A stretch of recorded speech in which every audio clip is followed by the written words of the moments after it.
제2장. 옛적에 바벨론 왕 느부갓네살에게 사로잡혀 바벨론으로 갔던 자들의 자손들 중에서 노임을 받고 예루살렘과 유다 도로 돌아와 각기 각자의 성읍으로 돌아간 자, 곧 스룹바벨과 예수아와 느헤미야와 스라야와 르엘라야와 모르드게와 빌산과 미스발과 비그웨와 르훔과 바아나 등과 함께 나온 이스라엘 백성의 명수가 이러하니, 바로스 자손이 2172명이요 스바디아 자손이 372명이요 아라 자손이 775명이요 바한 모압 자손 곧 예수아와 요압 자손이 2812명이요 엘람 자손이 1254명이요 삿두 자손이 945명이요 삭게 자손이 760명이요 바니 자손이 642명이요 브베 자손이 623명이요 아스갓 자손이 1222명이요 아도니감 자손이 666명이요 비그베 자손이 2056명이요 아딘 자손이 454명이요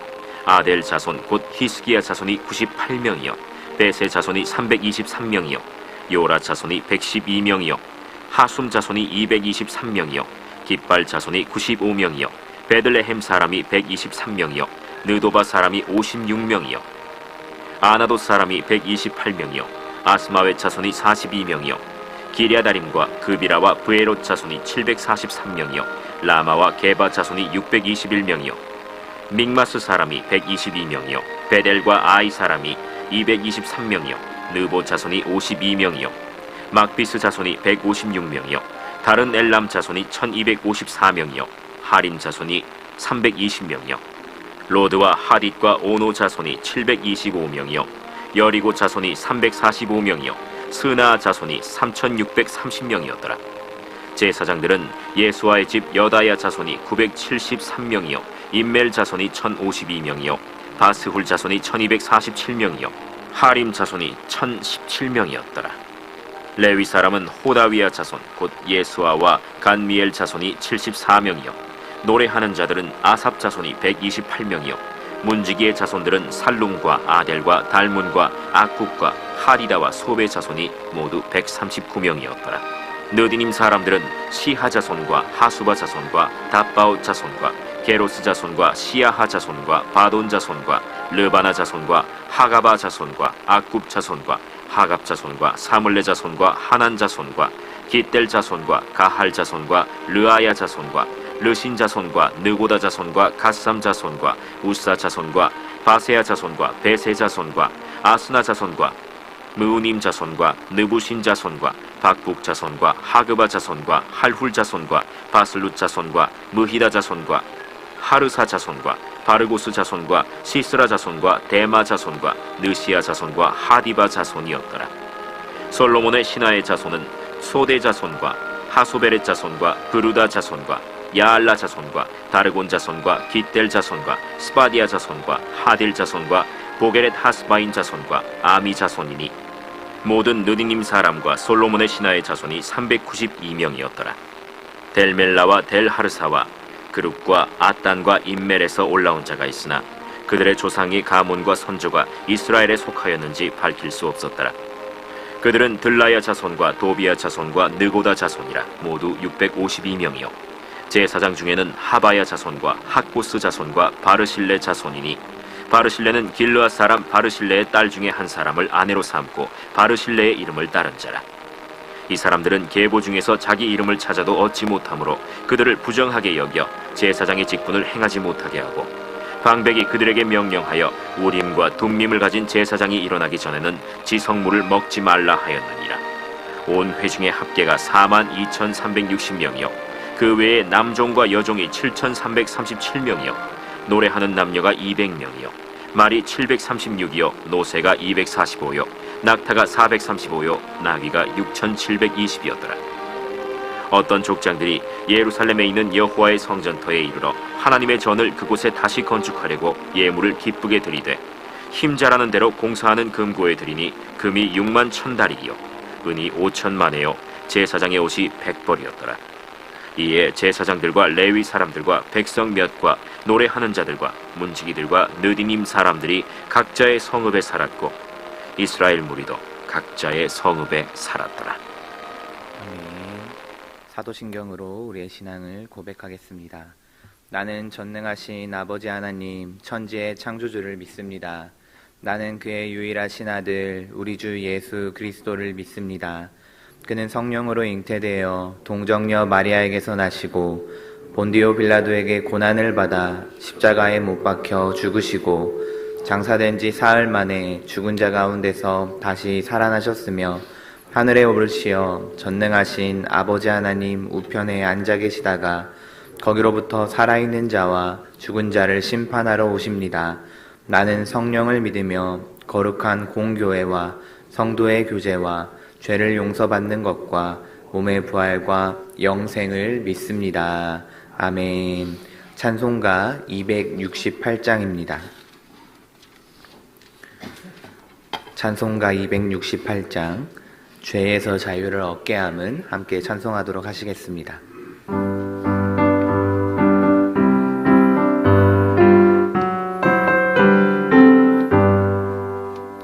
죄에서 자유를 얻게 함은 보혈의 능력 주의 보혈 시험을 이기고 승리하니 참 놀라운 능력이로다. 주의 보혈 능력이 있도다. 주의 피 믿으오. 주의 보혈 그 어린 양의 매우 귀중한 피로다. 육체의 정욕을 이길 힘은 보혈의 능력 주의 보혈 정결한 마음을 얻게 하니 참 놀라운 능력이로다. 주의 보혈 능력이 있도다. 주의 피 믿으오. 주의 보혈 그 어린 양의 매우 귀중한 피로다. 눈보다 더 희게 맑히는 것 보혈의 능력 주의 보혈 부정한 모든 것 맑히시니 참 놀라운 능력이로다. 주의 보혈 능력이 있도다. 주의 피 믿으오. 주의 보혈 그 어린 양의 매우 귀중한 피로다. 구주의 복음을 전할 제목 보혈의 능력 주의 보혈 날마다 나에게 찬송 주니 참 놀라운 능력이로다. 주의 보혈 능력이 있도다. 주의 피 믿으오. 주의 보혈 그 어린 양의 매우 귀중한 피로다. 아멘. 오늘 우리에게 주시는 하나님의 말씀은 사사기 9장 41절에서 45절까지의 말씀입니다. 구약성경 사사기 9장 41절에서 45절까지의 말씀을 함께 읽도록 하겠습니다. 아비멜렉은 아루마에 거주하고 스불은 가알과 그의 형제들을 쫓아내어 세겜에 거주하지 못하게 하더니 이튿날 백성이 밭으로 나오매 사람들이 그것을 아비멜렉에게 알리니라. 아비멜렉이 자기 백성을 세 무리로 나누어 밭에 매복시켰더니 백성이 성에서 나오는 것을 보고 일어나 그들을 치되 아비멜렉과 그때는 돌격하여 성문 입구에 서고 두 무리는 밭에 있는 자들에게 돌격하여 그들을 죽이니 아비멜렉이 그날 종일토록 그 성을 쳐서 마침내는 점령하고 거기 있는 백성을 죽이며 그 성을 헐고 소금을 뿌리니라. 아멘. 예물 봉헌하시겠습니다. 감사헌금 양은영 권사님, 1000번째 예물 이승길 집사님, 황희돈 집사님 무명으로 2분 드리셨습니다. 1000번째 예물 김유신 오선경 김준성 김준우 유준경 유용선 김혜자 유혜림 장진용, 김정욱, 장규식, 장진혁, 김봉재, 박연희, 김서율 성도님 들으셨습니다. 기도하시겠습니다. 만물의 생사와 복을 주관하시는 하나님 아버지, 오늘도 우리에게 새 생명을 허락하여 주셔서 굳은 날씨에도 불구하고 주님을 찬양하고 예배하게 하여 주심을 감사합니다. 날마다 우리의 생명은 주님의 것이오니 주님의 나라와 영광을 위하여 사용될 수 있도록 성령님 우리를 인도하여 주옵소서. 이 시간 예배를 드리러 나아올 때에 마음과 정성을 모아 예물 올려드린 손길들 있습니다. 이 예물에 담긴 기도의 제목들, 마음의 소원들, 아뢰지 못하는 삶의 형편들까지 주님께서는 모든 것을 다 아심을 믿습니다. 우리가 기도하는 마음으로 주님 앞에 예물 올려드릴 때에 주님의 때에 합력하여 선을 이루시는 놀랍고 풍성한 은혜가 경험될 수 있도록 인도하여 주옵소서. 우리가 이 시간 말씀 듣기를 원합니다. 주님 우리에게 듣는 마음을 허락하여 주시고 우리에게 들을 길을 허락하여 주셔서 하나님의 말씀이 나의 마음밭 가운데 잘 심겨지게 하시며 심겨질 뿐만 아니라 놀라운 열매를 맺을 수 있도록 인도하여 주옵소서. 그리하여 이 땅을 살아가는 동안 하나님의 마음을 기쁘시게 해드리며 하나님의 마음을 시원케 해드리며 복음의 통로의 역할을 잘 감당할 수 있도록 주님 인도하여 주옵소서. 사랑이 많으신 예수 그리스도의 이름으로 감사드리며 기도드립니다. 아멘. 오늘도 기도의 단을 쌓으러 나아오신 성도님들을 사랑하고 축복합니다. 우리가 오늘 함께 나눌 말씀의 제목은 죄된 마음에 소금 뿌리기입니다. 소금은 우리가 사는 일상에서 가장 익숙하면서도 중요한 식재료 중에 하나일 것입니다. 소금의 역할을 다 나열하지 않아도 이미 다 잘 알고 계시리라 생각되어집니다. 단순히 음식의 맛을 살리는 것을 넘어 음식이 부패하고 썩는 것을 막아주는 보존제의 역할을 하기도 하는 것이죠. 그렇기 때문에 예수님께서도 이러한 특성들을 고려하여 하나님의 자녀된 우리에게 이렇게 말씀하시는 것입니다. 너희는 세상의 소금이다. 저와 여러분들이 세상 가운데 소금으로 녹아질 때 예수 그리스도를 믿는 믿음으로 말미암아 세상을 살맛나게 만들고 또한 죄악이 가득한 세상 가운데에서 하나님의 정의와 공의를 실천하는 보존제의 역할을 우리에게 기대하셨던 것입니다. 저와 여러분들이 세상 가운데에서 소금의 역할을 잘 감당할 수 있기를 주님의 이름으로 축복합니다. 뿐만 아니라 소금은 성경 속에서 언약을 확증하는 요소로 등장합니다. 레위기와 민수기에 나오는 것처럼 변치 않는 신실함과 하나님과의 영원한 관계를 상징하기도 하죠. 그런데 이 소금에는 무서운 이중성이 숨어져 있습니다. 바로 저주의 소금인 것입니다. 우리가 잘 알고 있는 것처럼 창세기 19장에서 롯의 아내가 소돔성을 탈출할 때 뒤를 돌아보아 무엇이 되었습니까? 소금 기둥이 되고 말았습니다. 또 시편 107편에는 이런 구절이 나오는데요. 그 주민의 악으로 말미암아 옥토가 변하여 염전이 되게 하시며 라는 말씀도 등장합니다. 왜 소금이 이런 이중적인 의미를 가지고 있는 것일까요? 소금은 적절하게 사용된다면 생명의 근원이 되지만 과하게 뿌려진다면 그 땅의 작물이 자라지 못하는 불모지가 되어버리기 때문입니다. 흔히 염해토양이라고 하죠. 소금기가 있는 땅에서는 대부분의 작물이 잘 자라지 못합니다. 그렇기에 소금은 저주와 파괴의 상징으로 사용되기도 하는 것이죠. 오늘 우리가 함께 읽은 본문 말씀 가운데에도 이와 같은 내용이 등장합니다. 45절 말씀인데요. 함께 읽어보겠습니다. 아비멜렉이 그날 종일토록 그 성을 쳐서 마침내는 점령하고 거기 있는 백성을 죽이며 그 성을 헐고 소금을 뿌리니라.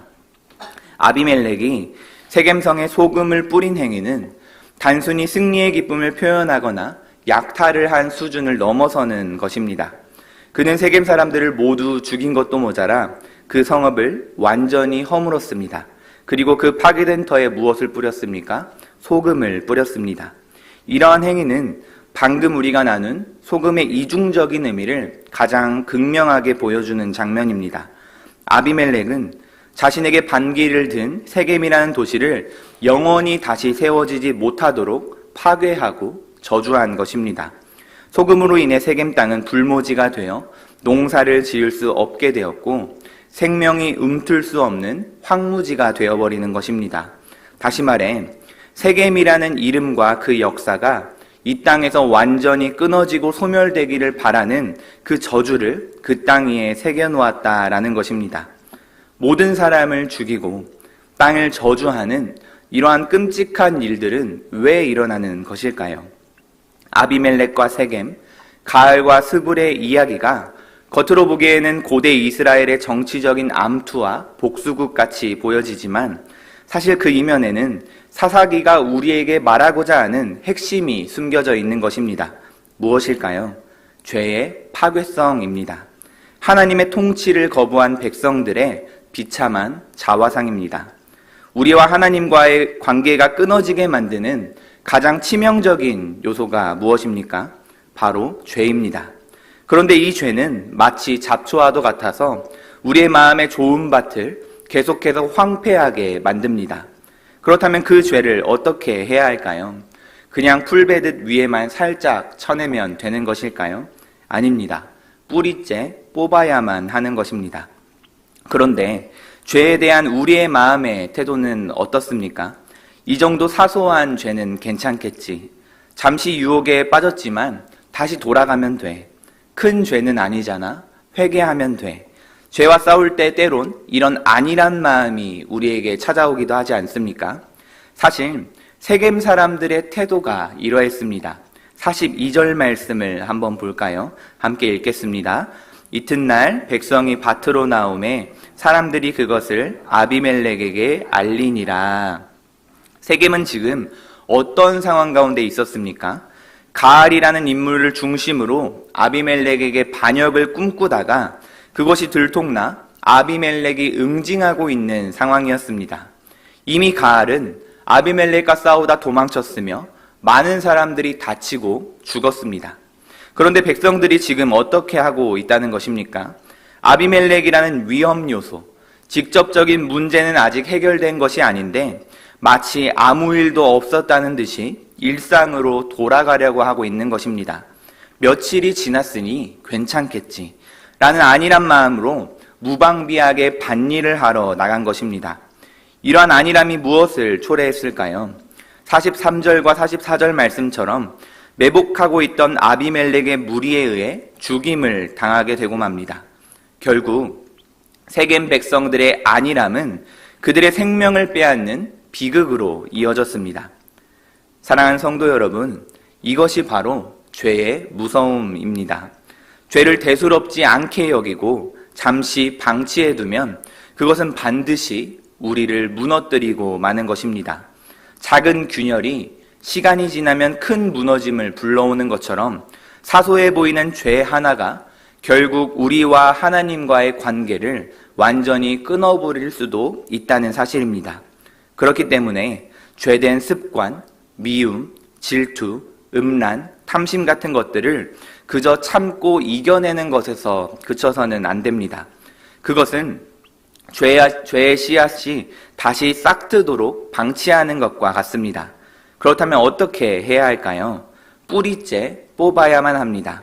오늘 말씀의 제목처럼 죄된 마음에 소금을 뿌려야만 하는 것입니다. 아비멜렉은 죄된 마음으로 세겜에 저주의 소금을 뿌렸지만 우리는 우리의 죄된 마음에 죄의 뿌리 가운데 심판의 소금을 뿌려야만 합니다. 성령의 소금을 뿌려야만 하는 것입니다. 예수 그리스도의 십자가 소금을 뿌려야만 합니다. 사도 바울은 내가 그리스도와 함께 십자가에 못 박혔다라고 단호하게 선언하지 않았습니까?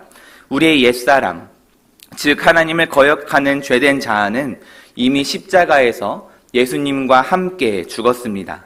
그렇기 때문에 우리는 이 말씀에 근거하여 우리 마음 가운데 있는 죄의 습관과 죄의 뿌리를 예수 그리스도의 이름으로 단절시켜야만 하는 것입니다. 이것이 바로 우리의 죄된 마음에 뿌려야 할 영적인 소금일 줄로 믿습니다. 만약 그 일을 행했다면 이제 우리의 영적인 삶과 하나님과의 관계를 보존하기 위해 언약의 소금을 다시 뿌려야만 합니다. 앞서 살펴보았듯이 소금은 하나님과 백성 사이에 영원하고 변치 않는 언약을 상징했습니다. 죄의 뿌리를 제거하여 깨끗해진 우리의 마음밭에 하나님과의 변치 않은 관계를 유지하기 위한 소금을 채워 넣어야 합니다. 변치 않는 소금 언약을 기억하는 성도들은 어떤 상황 가운데에서도 흔들리지 않을 수 있습니다. 소금이 부패를 막아주듯이 우리 안에 있는 하나님의 말씀에 대한 신실함이 우리를 세속의 물결과 죄의 유혹으로부터 보존해 줄 것입니다. 말씀을 맺겠습니다. 사랑하는 성도 여러분, 소금은 생명과 파멸이라는 양극단의 운명을 결정하는 강력한 물질이었습니다. 오늘 우리의 마음의 밭에 어떤 소금이 뿌려져 있습니까? 간절히 바라기는 죄의 뿌리에는 그리스도의 십자가라는 심판의 소금을 뿌려 그 죄를 영원한 불모지로 만들기를 소망합니다. 그리고 하나님과의 관계에는 말씀과 기도로 다져진 언약의 소금을 얹어 영원히 변치 않는 거룩함을 보존할 수 있기를 축복합니다. 우리가 세상의 소금으로 살아갈 때 우리의 삶은 죄에 대해선 단호히 끊어내고 하나님께 대해선 영원히 신실한 맛을 잃지 않는 소금의 사명을 온전히 감당하게 될 수 있을 줄로 믿습니다. 이 놀라운 소금의 역사가 저와 여러분의 삶과 가정 그리고 사역 가운데 충만하기를 주님의 이름으로 축복합니다. 오늘 공동의 기도 제목 함께 읽고 기도하겠습니다. 어떤 남초에도 성령으로 이기게 하소서, 전도하게 하소서, 10월 한 달도 믿음으로 승리하게 하소서. 이러한 공동의 기도 제목과 각자 가지고 나오신 기도의 제목들, 또한 담임 목사님의 사역과 가정을 위하여 또한 여러 가지 중보 제목을 두고 함께 주님의 이름을 3번 외치신 후에 함께 합심하여 기도하겠습니다. 주여, 주여, 주여.